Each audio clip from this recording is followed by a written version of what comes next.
Hey Mary, this is Kelly O'Connor. As you obviously remember, you asked me to comment on this Dave Ramsey article here that was posted on his website March 4th of 2011 about the 12% reality, and I just simply copied it and put it here. And I know you received this. The black is his comments, and the red is from that post, and the red is my commentary. Now, as you know, Ramsey all the time gets asked this question: can I really get a 12% return on my mutual fund investments even in today's market? And he still continues to say that you can.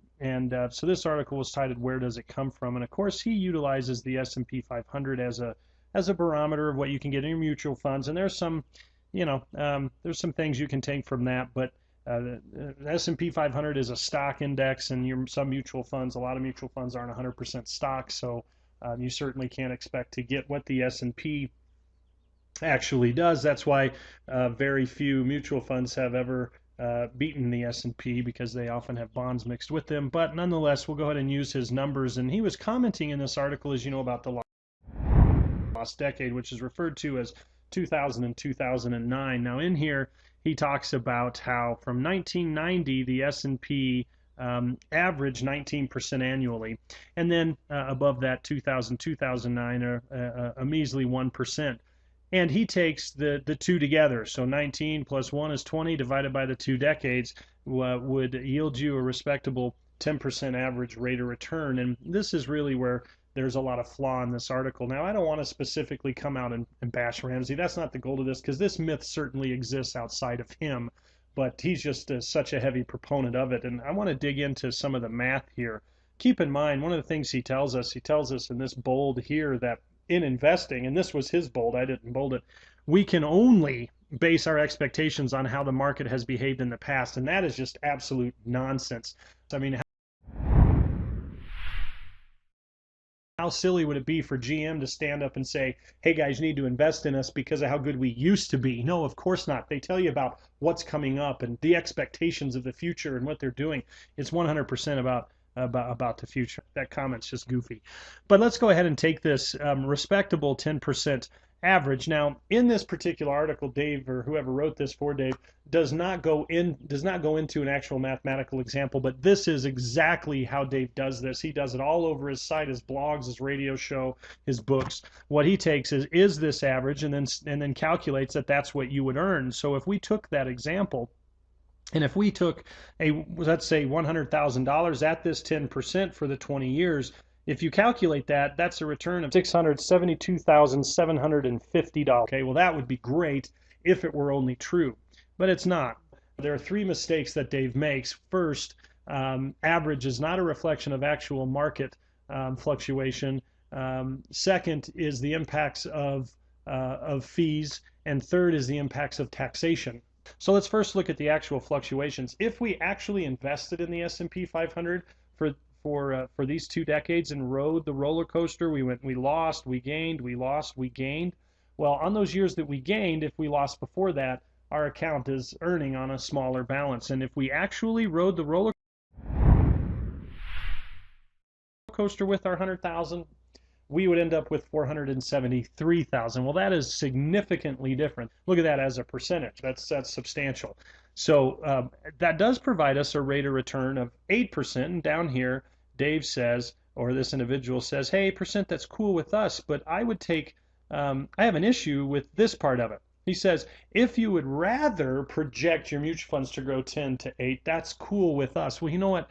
Whatever I project my mutual funds at is pointless. It means absolutely nothing. This word project is totally irrelevant. Actuality is what is important. And if we could base our retirement based off of predictability and guarantees and still be winning, that would be far better than just whatever we choose to project. So I want to look at the effect of taxes and fees, and it is critical. So let's open up the spreadsheet that I made for you here, and I want to illustrate there's 3 steps that we have to accomplish. What we're going to be inputting in is our total return, our fees, and our ordinary and capital gains tax brackets. Now, here's how easy I do this market share to illustrate what he's talking about. S&P 500, 1990. We go right here to 2009, enter, and there we go, our 20 years. we've got the S&P. This is the actual performance, and it follows with his averages.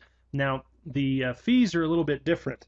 Annual fees in mutual funds, there really isn't any study that's going to show you they're under 3%.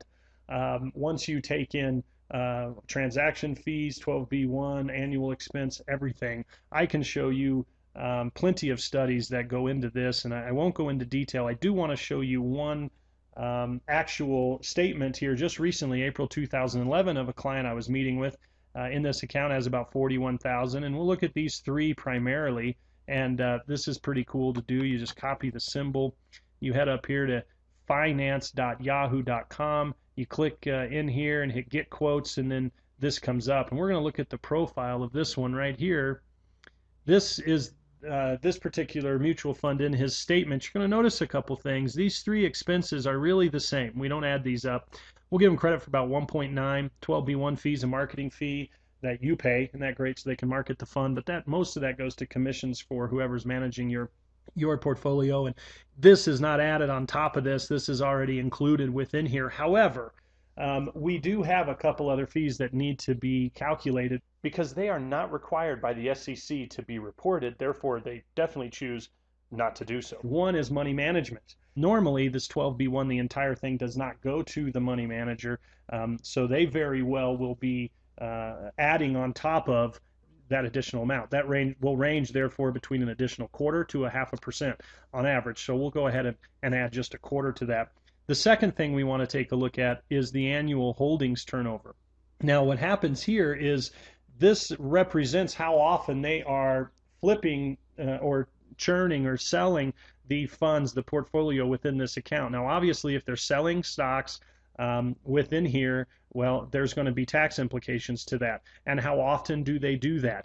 And if they do it often, then there are the other fees, the second part of the fees, which are transaction fees. And again, I can show you studies that show that the average is typically almost half of what the annual expenses are. So according to the averages, this would add like an additional 0.9% just in transactions. Now, if we look at these other two big ones, we're going to notice here that this one is turning over 100%. So this entire 96, this entire portfolio is turning every single year, without a doubt, transaction fees there. And look at these averages. This is the average for this category of mutual fund, 150%.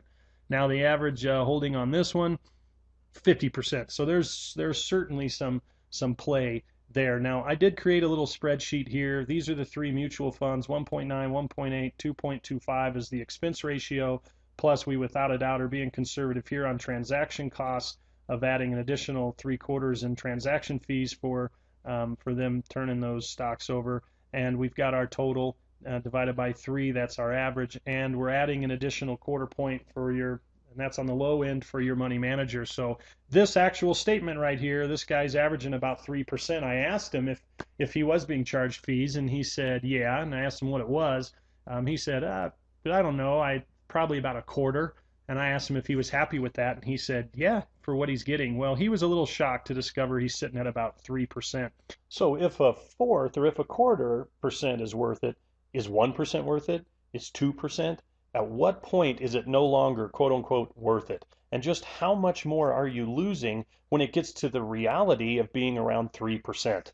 Let's look. So I entered in, if I enter 2.98, of course, the math is correct, but just for the simplicity here, it rounds it up. Okay, now, we got step 1, step 2 done. Step 3, the calculating the tax piece. Now, this has to do with really fundamentally what these things are invested in. So we go to our holdings and we see predominantly stock here. We see predominantly stock on virtually all of these, 77% or 78%.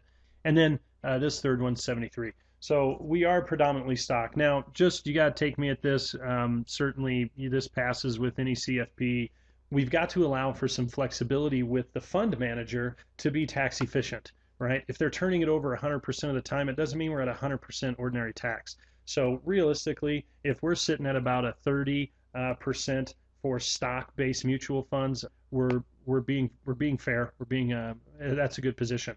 Now, if it was a bond-based fund, so if we would have looked at those percentages and saw a heavy percentage in bonds, Well, that's taxable based upon the interest, so that would then be reversed. This would be like 70-30 or 75-25. Okay, if we have a blend, we do 50-50. So this guy's predominantly stock, so 30-70 is totally fair. So now here we are, $100,000, 1990 loss, 3.1%. No tax on that, but we did incur our annual fee, so this is our balance, ending balance, $94,000. Now 94 comes over here, we had a big year, 30.47% was our gain, 1991.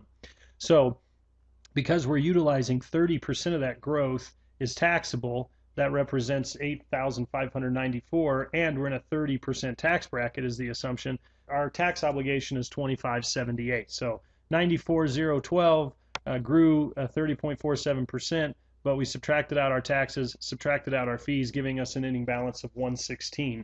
Now someone could say you don't pay your taxes out of the account, you just keep it compounding. Well, I can adjust that here, but it's really irrelevant because the taxes have to be paid somewhere. So if I would have to show another account with those taxes coming out, which there's lost opportunity cost, it nets out to be the exact same. So we might as well just reflect it here. So our 116 flows over here, year 3. We had a gain of 7.6. Of that, we paid tax of 798, but we still paid our annual fee, 120. Now we go all the way down to year 20, and look what our ending balance is, $213,598. They're over $450,000 off.